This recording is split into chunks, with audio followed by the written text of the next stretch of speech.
Coal miners striking, that's the question you need to know.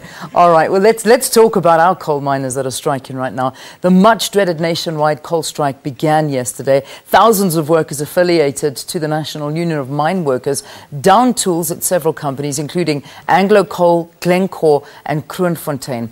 Power utility Eskom says if it continues for more than 2 months, load shedding will have to resume. Joining us now is Peter Bailey, Chief Coal Negotiator from the NUM. Thank you for joining us and welcome to Morning Live. Good morning, Leanne, to you and your listeners, and thank you for having us. All right, let's talk about your first day yesterday on strike. How did it all go?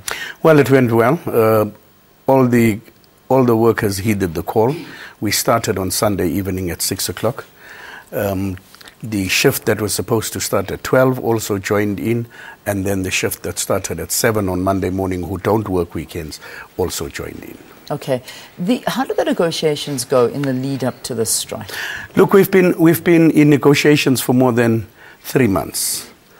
We then declared a dispute 2.5 months ago, referred the matter to the CCMA for conciliation. The CCMA gave us 2 commissioners who facilitated the process. They sat with us throughout that period. Last week, Wednesday, the employers were adamant that they were not going to move. Our members then gave us a mandate to request the unresolved certificate. Thursday, we gave notification of our intent to strike. Because by law we have to give 48-hour notice. That lapsed on Saturday evening, but because of the shift cycle, we then started on Sunday evening. How far are you willing to take this? Because, I mean, we've heard of many risks associated with the strike, load shedding being one of them, and we'll get into others as the interview goes on. But again, I ask my question, how far are you willing to take this? Leanne, this is about the most downtrodden. This is about black South African mine workers who have been exploited for decades now, who still live under the poverty line, who expose their lives, lungs and limbs to the brutality of this industry. Those who are not certain when they leave their families in the morning whether they would return. And they earn roughly just over the 5,000 Rand mark.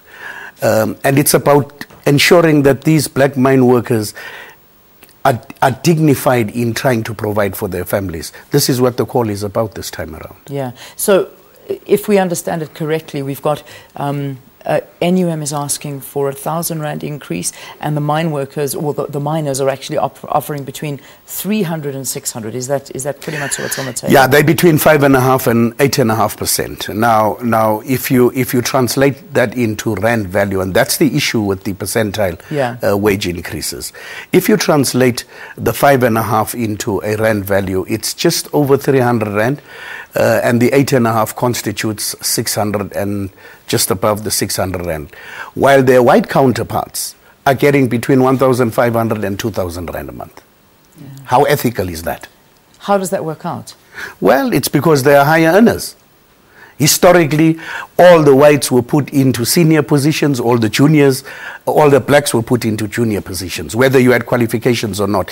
And surely we can't argue today that whites were never stupid. All of us either are educated or we are uneducated. Yeah. It cuts across all race barriers. Yeah, yeah. What are the working conditions like for coal miners currently? The conditions for coal miners is okay, but you must remember, anybody who works in a coal mine comes out pitch black. Now, if you, at face value, pitch black, what does your lungs look like? Well, that's, I suppose, it's been an issue for many, many years down the line. I mean, it's not something new. And working in the coaling industry, you would know that those are the risks associated with the job. And I mean, does this have any relation to these wage negotiations that you're going into? Well, it does, certainly does, because you must remember, anybody who works sells his labor, does not sell his life, lungs or limbs, and therefore it has a direct impact. What you get compensated at the end of the day must be a dignified salary. Yeah.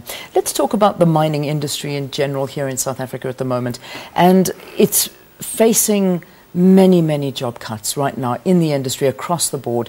Mining has taken a really big hammering. Does this not concern you in any way whatsoever to see these miners going on strike with, again, the fear of perhaps being retrenched, losing their jobs? Leanne, I think it's important to put this into context first. You must remember that the fact that the mining industry is now shedding jobs at the scale that it is directly linked to incompetence and poor planning.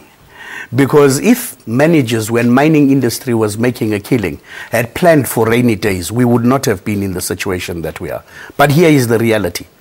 When the mining industry booms, executives and CEOs give themselves exorbitant bonuses and salary increases. Yeah. When things are tough, those that are already skinny are requested to tighten the belt. There's no space around the waist to tighten any further. Yeah.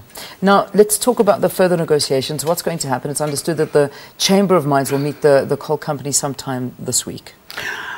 The information that I have at hand is that the Chamber is meeting this morning.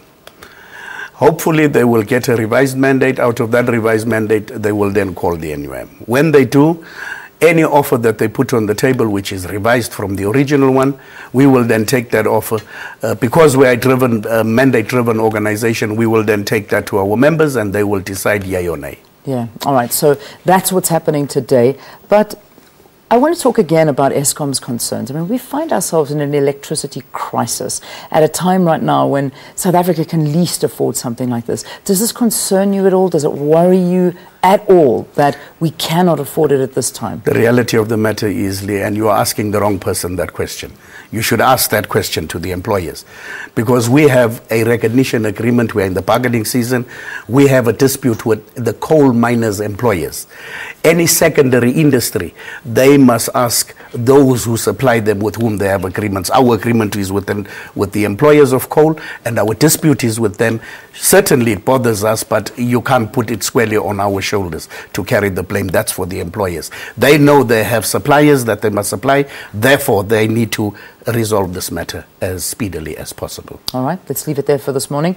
Thank you for coming in. Thank you for talking to us about the perspectives of the striking workers at this point in time. We're looking at around about 30,000 mine workers or coal workers that are on strike right now. You're correct. All right, 30,000 coal workers striking, wanting better pay. They're asking for, in monetary terms, a 1,000 Rand increase. On the table, the mining companies are suggesting between 350 and 600. So this is something that we will be following very closely.